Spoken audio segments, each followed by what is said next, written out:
নমস্কার বন্ধুরা, আমি আজ তোমাদের সাথে মাছের কালিয়া, কাতলা মাছের কালিয়া এটা। তো এই রেসিপিটা আমি তোমাদের সাথে শেয়ার করছি। এই গরমে তেল মশলা কম দিয়েও এত সুন্দর একটা টেস্টি রেসিপি তোমাদের সাথে আমি শেয়ার করব, যেটা কাতলা মাছের কালিয়া, কিন্তু তেল মশলা খুবই কম আর বাটা মশলা দিয়ে এই মাছের ঝোলটা আমি করছি। তোমাদের আশা করছি খুবই ভালো লাগবে। ভিডিওটা পুরো দেখো, নিশ্চয়ই ভালো লাগবে। এই গরমে আমাদের বেশি তেল মশলা দিয়ে কিন্তু কোনো খাবারই ভালো লাগছে না। তো আমি চেষ্টা করছি সব সময় যে তেল মশলা কম দেব, অথচ যেন রান্নাটা খুব টেস্ট হয়। তো আমি এখানে 7 পিস মাছ নিয়েছি। এগুলো হচ্ছে কাতলা মাছ। এগুলো তোমরা ভেটকি মাছ, পোনা মাছ কিংবা কালবোস মাছ এই ধরনের মাছ দিয়েও কিন্তু এই মাছটা, এই তরকারিটা করা যাবে। তো আমি এখানে এই মাছটা নিয়েছি, কাতলা মাছ নিয়েছি। তোমরা অন্য কোনো মাছ দিয়েও করতে পারো, একই টেস্ট হবে, খেতে কিন্তু খুব ভালো হবে। তো আমি ওখানে এটা আমি আলু দিয়ে করব। ফ্রাইং প্যানটা বসিয়ে দিয়েছি, তেল নিয়েছি।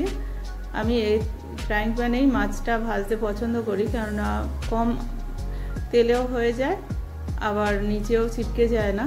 ওই জন্য আমি সবসময় এই ফ্রাইং প্যানেই মাছটা একটু ভেজে নিই, তারপর কড়াইতে রান্না করি। যেরকম রান্না হয় সেরকমই করি, কড়াইতে যেরকম হয়। আর এটাতে আমার সুবিধা হয় বলে আমি সবসময় এটাই করি। আমি সর্ষের তেল দিয়ে মাছটা ভেজে নিলাম। মাছটা সবসময় সর্ষের তেল দিয়ে ভাজলে ভালো হয়। তোমরা অন্য কোনো তেল, যদি সাদা তেল দিয়ে খেতে চাও তো অসুবিধা নেই। তো আমি ওখানে মাছটা ভাজা হচ্ছে, আমি এখানে মশলাটা একটু বেটে নেব। আমি এখানে গোটা জিরে নিয়েছি, বেশ কিছুটা গোটা জিরে নিয়েছি। আর নিয়ে নেব 4 টুকরো আদা নিয়েছি। এগুলো সবটাই আমি এই তরকারিতে দেব না, আমি করে রাখছি মশলাটা। আর 4টা লঙ্কা দিলাম, পাকা লঙ্কা।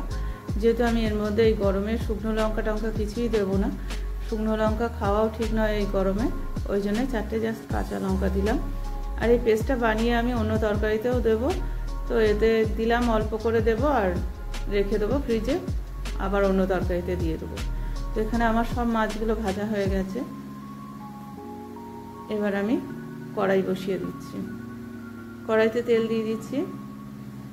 প্রথমেই আমার কাজ আলুটা ভেজে নেওয়া। যে আলুগুলো আমি কেটে রেখেছি সে আলুগুলো একটু লালচে করে ভেজে নেব। এখানে আমি 2টো আলু দিয়েছিলাম, মিডিয়াম সাইজে 2টো আলু এরকম লম্বা লম্বা করে কেটে নিয়েছি। আলুগুলোতে একটু নুন হলুদ দিয়ে, সামান্য নুন হলুদ দেবো, দিয়ে ভেজে নেব।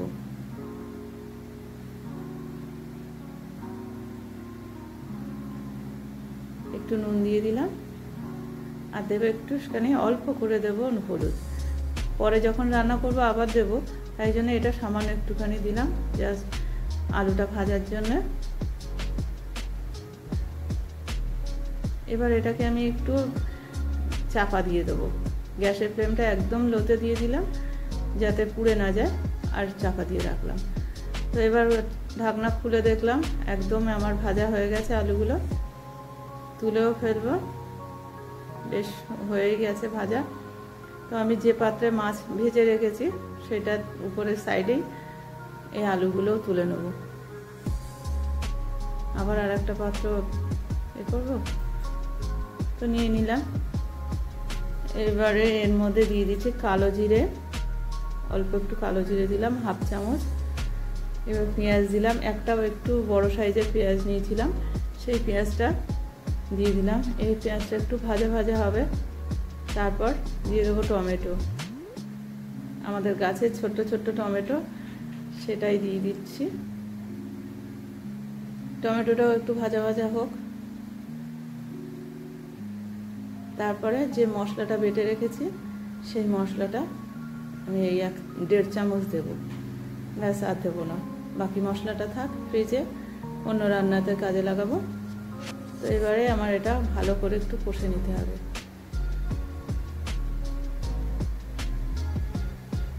দেখো মোটামুটি কষা আমার হচ্ছে। এবার একটু হলুদ দিয়ে দিলাম, আর একটু কাশ্মীরি লঙ্কার গুঁড়ো, সামান্য একটুখানি, না দেওয়ার মতন অল্প একটুখানি দিলাম, দিয়ে নাড়াচাড়া করছি। ওটা জাস্ট একটু রং হওয়ার জন্য, আর কিছুই নয়। দিয়ে সামান্য আবার এতে একটু জল দেব, না হলে মশলাটা যদিও বাটা মশলা, গুঁড়ো মশলা হলে প্রথমেই জল দিতে হতো, তো এটা যেহেতু বাটা মশলা তো এখন দরকার নেই। আলুগুলো দিয়ে দিলাম, দিয়ে আবার একটু কষছি।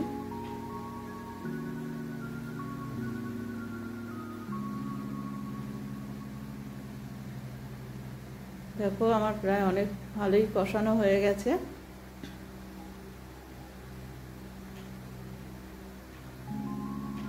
চাপা দিলাম, কিন্তু আমার একটু জল দেওয়া হলো না, তার জন্য একটুখানি জল দিয়ে দিলাম, নাহলে নিচটা পুড়ে যেতে পারে। তো চাপা দিয়ে 5 মিনিট মতন রেখে দেব, মশলাটা কষা হোক। তো ঢাকনা আমি খুলে নিয়েছি, নিয়ে দেখো বেশ মশলাগুলো কষে এসেছে। আমি ওদিকে একটা পাত্রে গরম জল বসিয়ে দিয়েছি।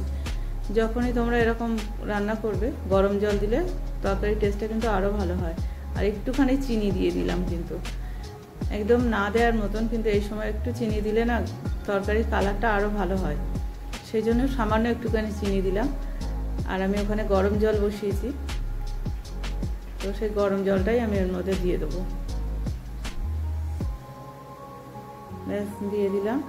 ঝোল খুব বেশি রাখবো না, যেহেতু আলুটা আমি ভাজার সময় একটুখানি সিদ্ধ হয়েছে, ওই জন্য বেশিক্ষণ লাগবে না সিদ্ধ হতে।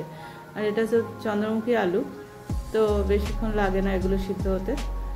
তরকারি ফুটে গেছে, এবার মাছগুলো একে একে দিয়ে দেবো। মাছগুলো দিয়ে আবার একটু নাড়াচাড়া করে আবার চাপা দিয়ে রাখবো কিছুক্ষণের জন্য, যাতে মাছ আলু সব ভালোভাবে সিদ্ধ হয়। তো দিয়ে দিলাম, আবার ঢাকা দিয়ে দিচ্ছি, কিছুক্ষণ হোক। দেখো আমার এখানে আলু সিদ্ধ হয়ে গেছে, ঝোলটা অনেকটা হয়ে এসেছে একদম।